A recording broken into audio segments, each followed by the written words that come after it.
ganze Welt gesehen, von Singapur bis Aberdeen.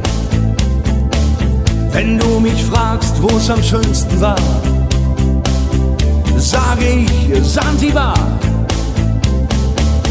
War eine harte Überfahrt, 10 Wochen nur das Deck geschrubbt, hab die Welt verflucht, in den Wind gespuckt und salziges Wasser geschluckt.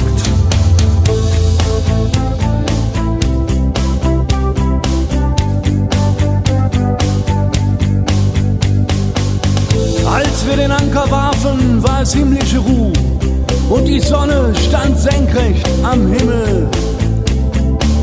Als ich über die Reling sah, da glaubte ich zu träumen, da waren 1000 Boote und sie hielten auf uns zu.